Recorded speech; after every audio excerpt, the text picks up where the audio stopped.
Les zones clandestines, en fait, ce soir, traitent d'un sujet épineux, celui de la crise du logement. Petit rappel, le 5 novembre 2018, deux immeubles s'écroulent dans le centre de Marseille, causant 8 morts. Pendant plusieurs semaines, dans toute la ville, des arrêtés de péril sont pris, entraînant une vague d'expulsions sans précédent, environ 3000 familles.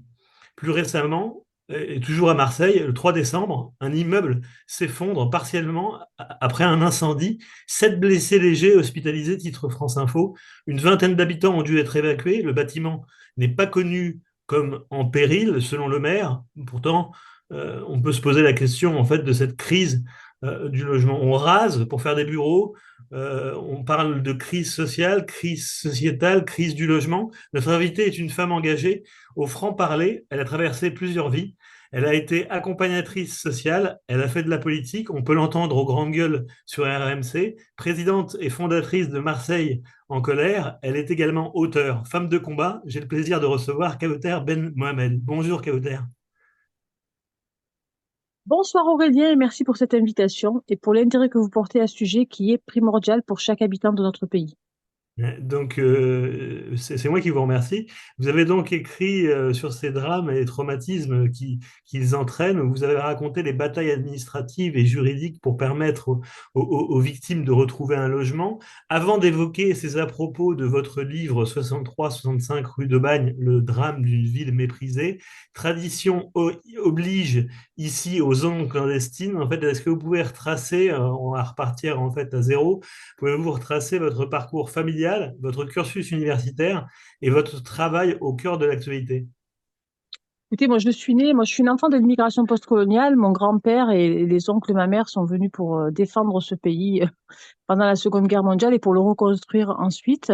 Et nous avons hérité, enfin mon grand-père, paix à son âme, a hérité des bidonvilles à l'Estac où étaient avant nous les immigrés italiens. C'est important de le rappeler parce que ce n'est pas cet accueil indigne de ceux qui font la France en bas, de ceux qui exercent les métiers que les Français ne veulent plus au fur et à mesure qu'ils se sont intégrés, sont toujours réservés pour les derniers arrivés, en fait. Donc, avant nous, il y avait les immigrés italiens et aujourd'hui, il y a les Roms. Donc, je suis née, j'ai grandi dans ce dernier bastion de bidonville au nord de Marseille, qui est devenu aujourd'hui un quartier très embourgeoisé, qui s'appelle l'Estac. Et j'ai eu une enfance heureuse, dénuée de tout confort, bien sûr, parce que nous n'avions pas d'eau, nous n'avions pas de cuisine, pas de chambre, pas de chauffage, mais où il y avait beaucoup de solidarité et beaucoup d'amour.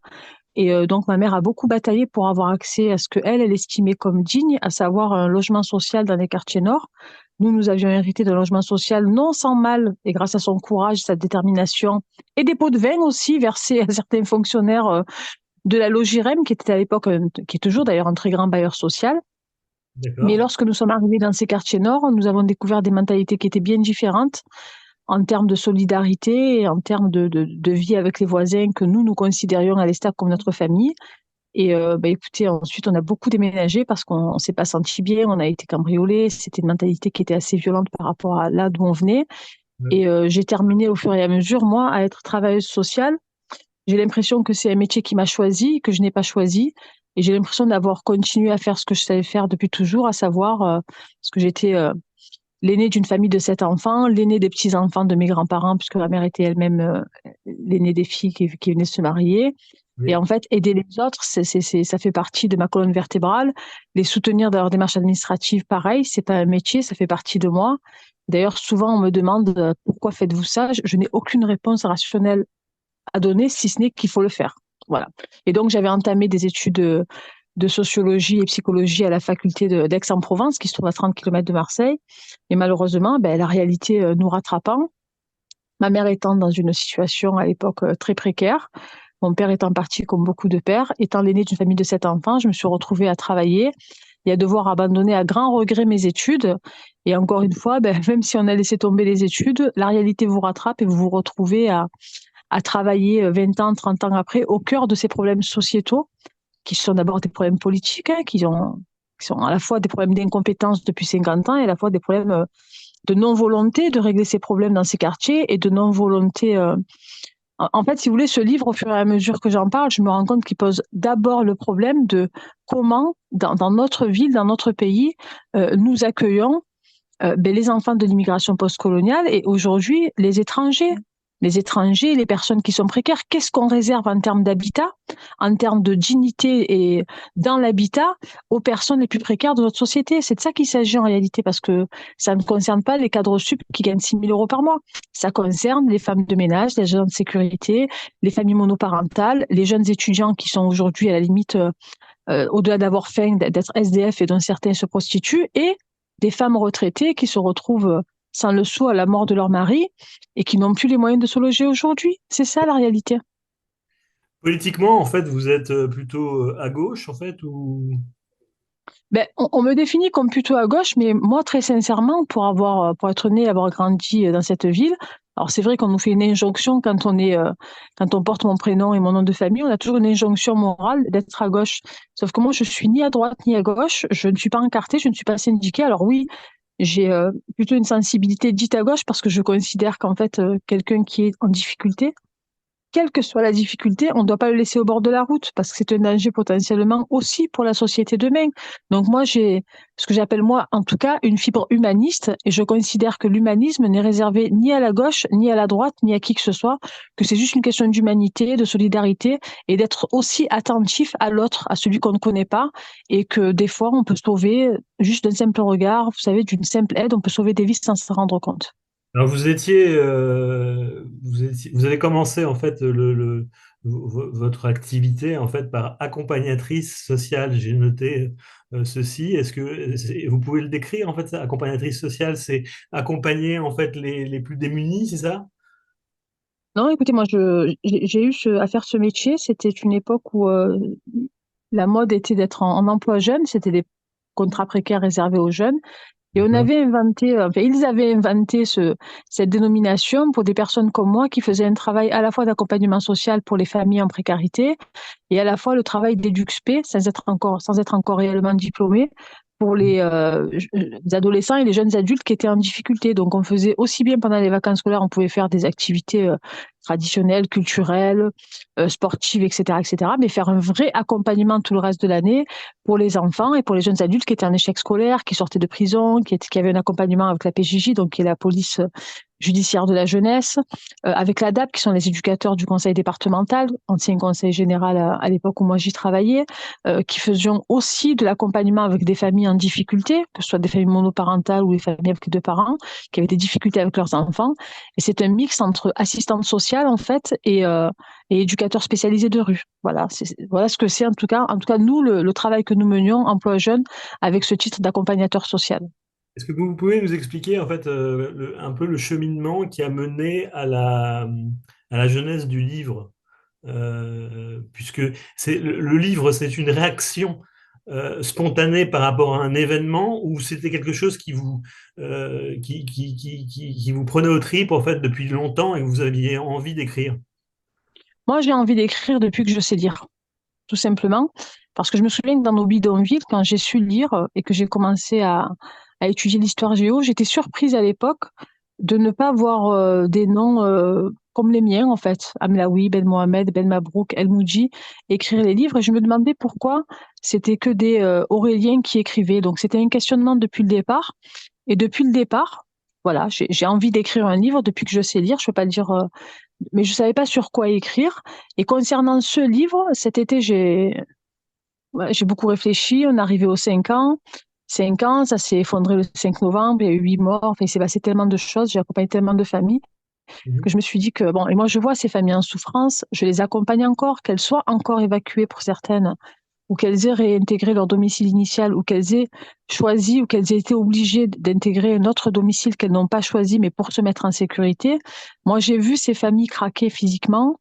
J'ai vu des tentatives de suicide d'enfants, j'ai vu des tentatives de suicide de parents, j'ai vu les corps de ces mères, de ces femmes craquer une fois qu'elles ont été mises en sécurité de manière pérenne. J'ai vu ces enfants regarder leurs parents avec beaucoup d'incompréhension, ne comprenaient pas pourquoi ils vivaient ça et très souvent avoir honte d'avoir été victime de marchands de sommeil et d'insalubrité, d'avoir été victime de péril comme si c'était de leur faute, alors que c'est de la faute, dans un premier temps, du propriétaire, souvent du syndic de copropriété, et ensuite de la collectivité, à savoir la mairie, la commune, Donc, c'est la responsabilité légale de mettre en sécurité une population, sa population, lorsqu'elle est victime d'arrêté de péril. Et tout ça, si vous voulez, je me posais des questions, EduxP, assistante sociale, accompagnatrice, tout mon passé, vous savez, d'accompagnement, en fait, de ces familles en difficulté. Je savais qu'il fallait faire quelque chose. Je savais pas qu'est-ce qu'il fallait le faire et à quel moment il fallait le faire. Et je vous avoue que, pour être très honnête avec vous, il s'est imposé à moi. J'ai commencé l'écriture, j'en ai parlé avec un éditeur qui m'a traité, pas directement, mais avec son regard de folle, en me disant, bon, ok, je te suis, mais enfin, au vu des délais, parce que moi je tenais à ce qu'il sorte pour le 5 novembre, on est très short, quoi. Voilà. Et je lui ai dit, ne t'inquiète pas, laisse-moi un mois. Et donc j'ai commencé l'écriture. On a eu cette conversation le 14 août et j'ai commencé l'écriture le 15 août. Dans ces Et j'ai cas-là, rendu j'ai rendu mon manuscrit le 12 septembre. Donc, il est vrai que j'ai travaillé jour et nuit. Il est vrai que je me suis rendu compte qu'au plus j'écrivais, je me dis, mais comment j'ai pu faire tout ça à l'époque quasiment toute seule? Parce que je me rendais pas compte, en fait, en étant dans le feu de l'action, en bossant 17 heures par jour, que j'avais fait tout ça et c'était nécessaire. Et voilà, et j'ai écrit vite et j'ai tenu à faire participer aussi ces personnes qui m'ont accompagnée, que ce soit un des avocats du collectif d'avocats que nous avions monté à l'époque, qui est toujours actif aujourd'hui, que ce soit certains bénévoles, que ce soit des enfants adultes de personnes que j'ai accompagnées qui sont décédées aujourd'hui, ou que ce soit des profils différents de personnes évacuées à des périodes différentes, de secteurs géographiques différents de la ville, de la ville, que ce soit de la rue d'Aubagne, que ce soit le quartier de Noël qui est tout de suite à proximité, ou que ce soit un peu ailleurs, que ce soit des familles qui étaient évacuées en 2018, 2019, 2020, voire 2023 pour le dernier témoignage, elles ont un dénominateur commun, c'est d'avoir été évacuées, que ce soit sous une majorité de gauche ou de droite, dans une incompréhension totale, dans des conditions qui sont hyper violentes et traumatisantes pour le foyer, que ce soit les parents, les enfants ou les grands-mères quand il y a les grands-parents qui vivent avec. Et en fait, les années passent et rien ne sert de leçon malgré toutes les réunions qu'on fait, malgré l'établissement de la charte, malgré l'investissement exceptionnel à l'époque de M. de Normandie qui nous a donné les moyens de travailler, de créer des outils exceptionnels, même s'il reste pour moi encore largement insuffisant. Il n'empêche qu'aujourd'hui, nous n'arrivons pas, quand je dis nous, c'est pas nous associatifs, c'est pas nous population, mais la collectivité, les institutions n'arrivent pas encore à faire en sorte que ça se passe le moins mal possible, pour ne pas dire mieux, pour les familles qui sont concernées et leurs enfants. très bien, en fait, on a bien compris. En fait, si on revient sur les faits d'ailleurs de ces immeubles écroulés, en fait, avec derrière eux le drame des familles, en fait, plus généralement la misère sociale, on parle avec un peu de hauteur de l'historique des politiques de logement. Et quand on pense en fait logement en France, en fait, il y a plusieurs voix en fait qui s'élèvent. J'en ai noté quelques-unes en fait, mais deux. L'une, c'est Lionel Primo de la Fédération nationale des associations régionales, directeur de la FNAR, donc, qui a mis en avant quatre enjeux en matière de politique de logement sur la ville inclusive. Et vous me direz en fait ce que vous en pensez. En fait, l'abordabilité, conserver en fait des populations pauvres, des travailleurs urbains en fait avec des populations pauvres, lutter contre l'inflation immobilière et foncière et rendre la ville plus désirable. Alors, sur le papier, c'est vachement beau, en fait, mais est-ce que finalement, la réalité, c'est, on n'est pas encore là, hein. On est loin même d'ailleurs de... On est à des années-lumière de ça. Vous savez, le plan Macron annoncé depuis 2021 annonce beaucoup, beaucoup d'argent. Donc, moi, je le félicite, c'est très bien, c'est un premier pas, mais personne n'arrive à comprendre quand je dis que c'est insuffisant. C'est insuffisant parce qu'il y a plusieurs problèmes qui, qui s'entremêlent, si vous voulez, tel un millefeuille, en fait, qui s'interpose, qui se cumule, vous l'appelez comme vous voulez. C'est que, bon, d'abord, il y a eu cette délégation de compétences, en fait, de l'État à certaines collectivités et que tout est divisé en millefeuilles. Ça, c'est la première chose. Tout le monde se dédouane, c'est pas moi, c'est lui. Ensuite, au départ, il y a eu donc la politique de la ville qui est venue depuis quelques années. Au départ, renforcer les politiques de droit commun. Mais en fait, elle s'est substituée au droit commun et donc il y a forcément des trous budgétaires qui sont absolument hallucinants. Et vous avez dit quelque chose d'important quand ce monsieur que vous avez cité, j'ai pas retenu son nom, excusez-moi, dit que il est nécessaire de garder les centres-villes populaires et mixés.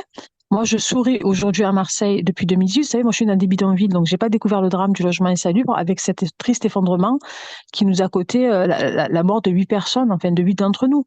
Moi, je souris parce que je vois aujourd'hui des gentrificateurs dire qu'ils se battent contre la gentrification. Le quartier s'est extrêmement boboisé, même s'il y a une partie qui reste populaire. Et en fait, l'inflation, qu'on le veuille ou non, elle est là. Il y a tout un pan de la population qui a été relégué dans des quartiers un peu plus pauvres, dans le 3e arrondissement. En fait, pour avoir un ordre d'idée, le 1er arrondissement frappé par des arrêtés de péril à Marseille, et tout ça est public, hein, arrêté de péril, ville de Marseille, vous avez tout qui est classé par ordre d'arrondissement et alphabétique. Donc, c'est le 1er arrondissement. Donc, l'arrondissement où a eu lieu ces effondrements. Le deuxième, c'est le 3e. C'est le quartier de la Belle de Mai. Le quartier de la Belle de Mai, c'est le quartier qui m'a vu naître parce que je suis née, j'habitais physiquement dans les bidonvilles de l'Estac, dans le 16e, mais la maternité des pauvres, des gens, j'aime pas quand on dit pauvres, des personnes précaires, en fait, parce que mes parents travaillaient, mais ils n'avaient pas des gros salaires. Et ceux qu'on définit comme pauvres, c'est juste des gens qui bossent très, très dur, qui travaillent plus que les autres, mais qui sont rémunérés moins que la moyenne, en fait. Et il y a un problème de rémunération depuis le départ. Ça fait 40 ans, bientôt, que le salaire n'est pas indexé sur l'inflation, et donc forcément, il y a un déséquilibre dans tout. À l'après-guerre, le loyer prenait à peu près 30% du revenu du foyer fiscal.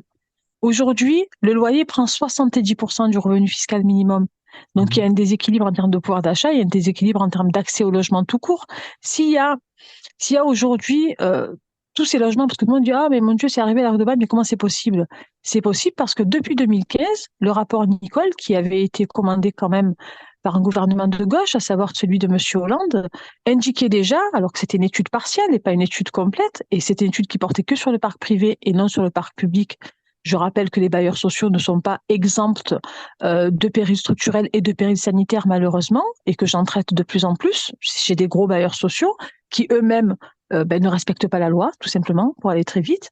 Et donc, le rapport Nicole en 2015 indiquait déjà que 100 000 Marseillais, soit 10% de la population, vivaient dans 40 000 logements insalubres, identifiés. Et depuis 2015, nous sommes en 2023, qu'est-ce qui a été fait à part des effets d'annonce? Beaucoup d'argent qui est annoncé à Marseille.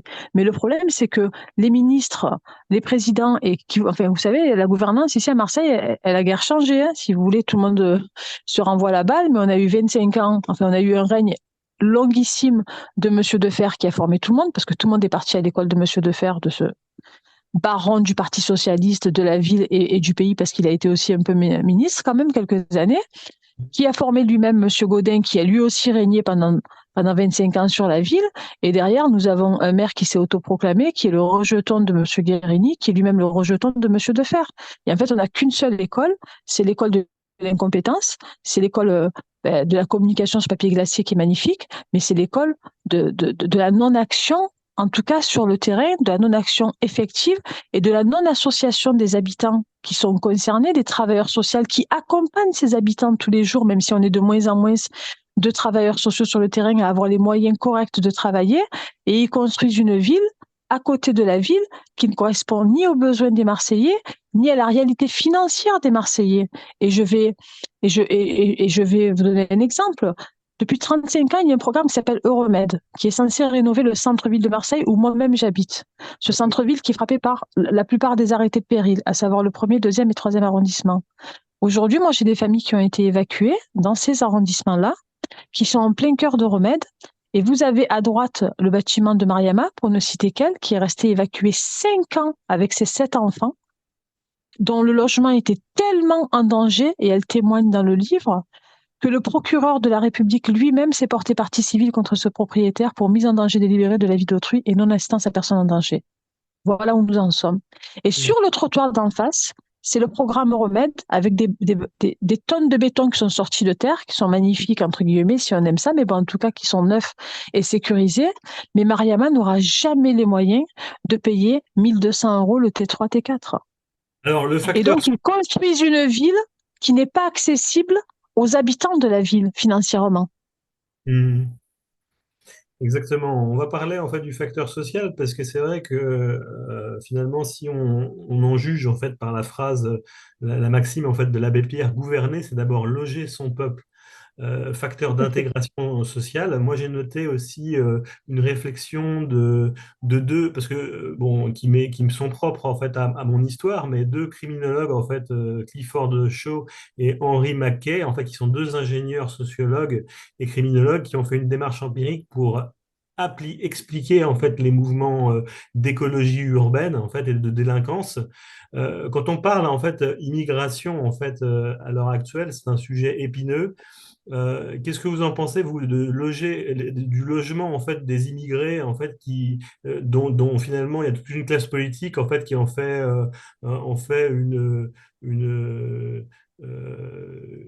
qui en C'est déclare la en fait propagande.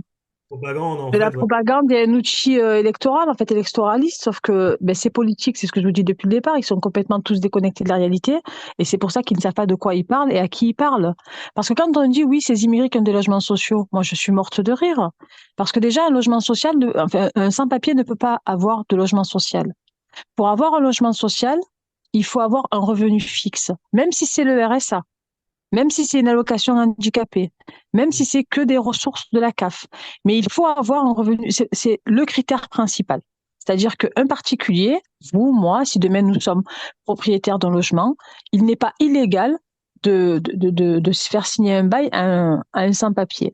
Sauf qu'un bailleur social ne peut par définition pas faire un bail, enfin établir un bail à une famille de sans-papiers ou à un sans-papier isolé ou à un mineur isolé, parce que ce dernier ne peut pas justifier d'un revenu régulier officiel, parce qu'il n'a pas de papier. Et donc, Hmm. si vous voulez, tous ces gens qui parlent de ça et qui en font ben pour le reste, moi j'ai découvert avec cette lutte, si vous voulez, et c'est ce qui m'a effarée, c'est pour ça que la première chose que j'ai faite quand j'ai créé Marseille en colère, et même avant de créer Marseille en colère, c'est de travailler avec des avocats qui ont des compétences plurielles, des pénalistes, des avocats ben, justement qui sont spécialisés dans les droits des étrangers, dans le droit du logement, dans le droit institutionnel et administratif par rapport à ce secteur que je vous disais, au remède, parce que ben, il y a beaucoup de logements qui sont sous arrêté de péril structurel, qui sont situés dans ce secteur géographique, et ils ont tous travaillé ensemble. Et pourquoi cette bataille juridique? Parce que je me suis rendu compte que malheureusement, sur 100 personnes qui sont concernées par une évacuation en situation de péril, les 100 ne connaissent pas leurs droits. Hmm. Et ça m'a effarée parce que bon, moi, je suis issue pas du péril structurel, mais du péril sanitaire, de l'indignité, de l'indécence, vous appelez ça comme vous voulez, parce qu'un bidonville, c'est tout sauf une habitation.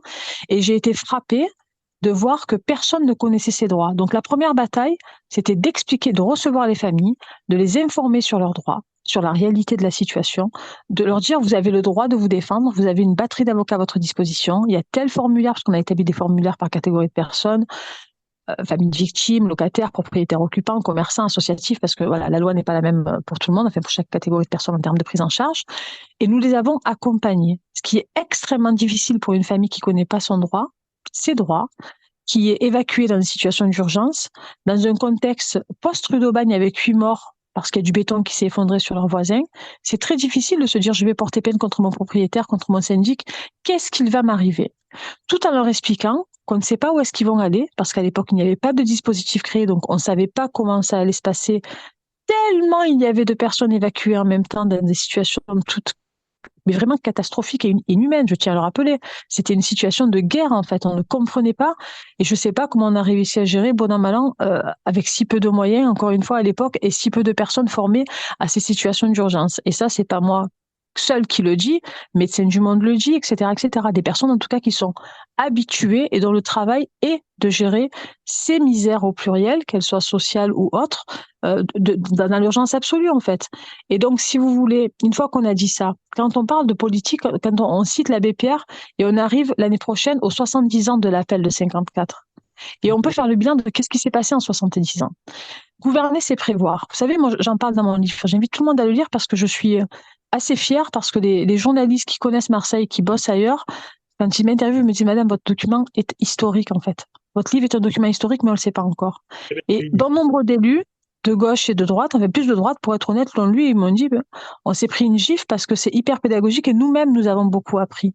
Et peut-être parce que j'en viens de cette ingénuité, peut-être parce que je m'y suis plongée depuis 5 ans, corps et âme, et peut-être parce que, ben, à force d'y être plongée, je me suis perfectionnée, tant en termes de droit, tant en termes d'obligations architecturales, etc., etc., même si je reste humble et je suis pas architecte, je suis pas avocate, mais j'estime qu'aujourd'hui, j'ai acquis une expertise qui est précieuse. Vous savez, quand on veut évacuer un bâtiment, par exemple, je dis celui-là, il est peut-être en péril, qu'on l'évacue.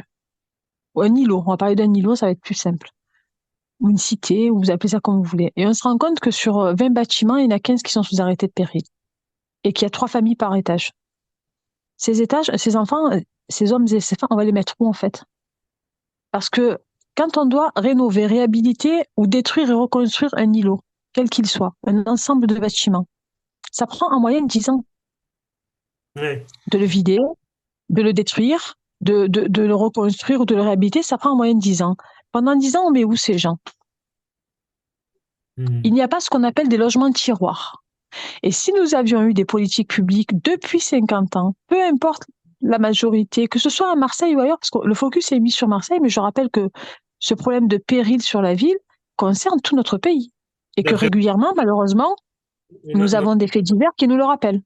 ça crée des situations qui sont presque vouées à l'explosion sociale, à l'échec, en fait, À une finalement. explosion sociale, parce que, si vous voulez, on entend de plus en plus aujourd'hui, et moi, ça me révulse et ça me met en colère. On entend les politiques, certains journalistes dire oui, mais voilà, vous avez des petits salaires, donc achetez des appartements et capitalisez. Et donc, il y a des gens qui sont persuadés par ça en se disant voilà, je vais acheter un petit appartement, il va se payer seul, je vais mettre un locataire, et voilà, dans 20 ans, j'aurai un revenu complémentaire pour ma retraite. Mais non, en fait. Parce que pour louer un appartement, il faut d'abord s'assurer que la location de cet appartement est possible parce que ce dernier répond aux normes légales. Parce que tout le monde ignore qu'il y a des normes légales en fait de location. Et Mhm. moi, je suis pour que quand on loue un appartement pour avoir un revenu, je suis pour que ces locations d'appartements, que ce soit un appartement ou un immeuble entier qu'on loue, répondent aux mêmes normes des établissements qui reçoivent des publics, en fait, des ERP. Mhm. Que ce soit du Airbnb, que ce soit un bail, etc., ces gens non seulement ne répondent pas aux obligations légales de base, et ils répondent pas aux établissements recevant du public, alors qu'ils reçoivent du public et qu'ils mettent en danger potentiellement du public. Et aussi, lorsque ces propriétaires, c'est ce que j'appelle moi des petits propriétaires qui cherchent à capitaliser par un revenu complémentaire, non seulement ils ne sont pas au courant de la loi, et donc ils louent des biens qui ne devraient pas être loués, mais au-delà de ça, lorsqu'il y a, parce qu'un un arrêté de péril ne vient jamais d'un coup, en fait, c'est très très rare. Il y a d'abord des prémices, en fait, vous voyez, de choses qui vont pas, ça commence il faut étayer juste la cage d'escalier, sauf qu'ils n'ont pas d'argent, ils n'ont pas de trésorerie parce qu'ils ont compté sur le loyer pour payer le crédit. Et donc, un bien, c'est vivant. La pierre, c'est vivant, le béton, c'est vivant, entre guillemets, et tout ça bouge parce que la terre bouge elle-même, les sols bougent. Vous voyez ce que je veux dire? Au-delà du réchauffement climatique, c'est une matière qui est vivante et qui doit être entretenue, sauf que ce soit des marchands de sommeil, que ce soit des petits propriétaires, des petits salariés qui veulent capitaliser pour avoir un complément de retraite, ou que ce soit des bailleurs sociaux qui n'entretiennent plus les biens, un bien qui n'est plus entretenu entraîne très vite, ou à terme, de manière générale, du péril sanitaire. Et 10 fois sur 10, le péril sanitaire entraîne du péril structurel, d'une Euh, manière ou d'une autre. la chanson en fait de Zazie, en fait, dans une de ses chansons, Rue de la Paix, en fait, ça traite des inégalités, en fait, et des et de l'immobilier, en fait, qui est plus dur de se loger. Si vous étiez au gouvernement, quelles mesures immédiates vous prendriez pour appuyer le changement? Franchement, je vais être très honnête avec vous. Alors, un, s'ils veulent avoir les mesures, ils ont qu'à m'embaucher, parce qu'à un moment donné, la compétence, elle se paie. Et deux, franchement, il n'y a pas une mesure, en fait. C'est un ensemble de mesures. Je vais vous répondre la même chose que lorsque M. Macron est arrivé en septembre 2022, et qu'on m'a dit, Madame, qu'est-ce qui est le plus urgent? Le logement, les écoles, le transport? J'y vais tout, en fait. On ne peut pas vivre dans un taudis et aller tranquillement à l'école ou au travail le lendemain. Je vais vous prendre l'exemple d'une des délogées que j'accompagne, qui a été mise à la rue par son propriétaire et mise à la rue par la ville qui n'a pas assuré ses obligations légales. Cette dame dort dans un appartement qui est lui-même insalubre et vu qu'elle a été évacuée en urgence, elle n'a rien pris et elle a réussi juste à acheter, avec ses petits moyens, un matelas à chaque enfant, donc elle en a deux, et elle dort à même le sol, sur le Gerflex. Donc quand vous dormez à même le sol sur le Gerflex, sans matelas, sans drap, sans couverture, sans rien, quand vous vivez avec des bougies chez vous parce que le logement social, il est abîmé, il y a plein de choses, il y a plein de problèmes d'inondation de ci, de l'autre, mais qu'il n'y a même pas en plus de la lumière. Comment vous voulez arriver fraîche et dispo pour faire vos études ou pour travailler? C'est pas possible. Et quand on parle de danger dans son logement, que ce soit un danger structurel ou sanitaire, il n'y a pas une mesure qui est urgente. Tout est urgent. Et il faut qu'on ait le courage, d'abord de faire ce qu'on appelle de la réquisition. Vous savez, à Marseille, il y a 36 000 logements qui sont vides. Les propriétaires préfèrent payer une taxe de logement vide, qui est indexée sur la valeur locative, cadastrale, etc., plutôt que de mettre aux normes pour certains, parce que, encore une fois, un bien qui est fermé et qui n'est pas entretenu, c'est un bien qui s'abîme, mais il n'y a pas 36 000 logements qui sont indignes. Et les seules personnes qui peuvent réquisitionner sont le préfet de région et le maire d'une ville. Donc moi, j'en appelle au courage politique de toutes ces personnes qui organisent des états généraux, qui appellent à renforcer la loi en matière de lutte contre les marchands de sommeil. Moi, tout ça, c'est des effets d'annonce. Parce que les lois existent, elles ne sont juste pas appliquées. Si les lois étaient appliquées dans nos pays, notamment par les collectivités et notamment pour ce qui me concerne sur le volet péristructurel par les communes, on pourrait éviter 40% des évacuations. Sauf que le droit n'est pas appliqué. Et peut-être que la première mesure la plus urgente, c'est d'obliger les collectivités, et notamment les maires, et d'obliger chaque personne compétente en la matière d'appliquer la loi et de respecter la loi. Donc, Kauter, on termine presque cette émission. En fait, est-ce que vous pouvez vous exprimer sur ce que vous souhaitez? En fait, c'est le mot de la fin. En fait, voilà, sur ce qui retrace notre échange ou un fait en fait qui vous interpelle en fait à ce jour. Et moi, je voudrais m'adresser à la fois aux politiques et aux habitants de notre pays. Je voudrais faire un appel très solennel à nos politiques, peu importe le parti, encore ça m'intéresse pas. Moi, mon parti, c'est mon pays, en fait. Vous savez, moi, quand les gens m'interpellent parce qu'ils sont en danger ou qu'ils se sentent en danger dans le logement, je leur demande ni leur origine, ni s'ils ont des papiers en règle, ni pour qui ils ont voté, quoi. Même s'ils votent FN, je vais les aider quand même. Je vais leur dire, ah, vous avez voté FN, vous êtes pas. Encore une fois, moi, je suis dans l'humain et pas dans la politique. Et donc, tous ces gens qui sont complètement déconnectés par la réalité et qui nous appellent tous à faire communauté de citoyens et qui ne font en fait que jeter, non pas de l'huile, mais de l'huile bouillante sur le feu et qui ne font que créer du feu et l'alimenter encore plus pour qu'il grandisse de plus en plus. Je demande à ces gens de venir passer une journée avec moi et de visiter et de constater de leurs propres yeux dans quoi vivent leurs concitoyens, qu'ils aient voté pour eux ou pas, ou qu'ils n'aient pas voté tout court. Et après avoir passé une journée entière dans ces conditions, sans y vivre, juste en visitant, je veux les regarder droit dans les yeux et qu'ils répondent à la France devant les caméras comment des gens qui vivent autant de mépris, qui sont autant enclavés, qui vivent, qui naissent, qui grandissent et qui meurent pour certaines et pour la majorité dans des conditions de vie qui ne sont pas dignes de notre République ni de la puissance mondiale que nous sommes. Comment voulez-vous que ces gens, qui sont malheureusement de plus en plus nombreux, se sentent faire partie de notre communauté de citoyens? Ça, c'est Entendu. la première chose. Et la deuxième chose, je fais aussi un appel aux citoyens à leur dire, informez-vous sur vos droits. Faites-vous accompagner par des personnes compétentes et soyez acteurs de vos propres vies. N'attendez pas qu'un travailleur social, qu'un politique, qu'un messie fantasmé qui ne viendra jamais vous sauve et fasse en sorte d'améliorer votre vie. Vous êtes le principal acteur de votre propre vie et soyez le changement que vous voulez être, ce changement positif que vous méritez tous. Ne déléguez votre vie et le changement de votre vie à personne. Exigez à ceux qui sont en poste, tout en ayant la même exigence à votre rencontre, à vous-même, de vivre dans la dignité. Créez les conditions pour et mettez vos responsables politiques en face de leurs responsabilités. Merci Kauter en fait pour votre disponibilité et votre franc-parler, hein, ce qu'on peut dire en conclusion de cette émission consacrée au logement, mais pas que, la misère sociale, en fait, les combats en fait modernes, c'est que ce dernier est primordial en fait dans la gestion d'un pays, que de se loger décemment, de loger décemment son peuple permet de l'intégrer efficacement. N'était-ce finalement, tous bords politiques confondus, un facteur de réussite sociale? Les ondes clandestines touchent à leur fin. Merci de nous avoir suivis et je vous retrouve quant à moi à très bientôt pour un autre épisode des univers de la sécurité. Merci Kauter. Merci Aurélien.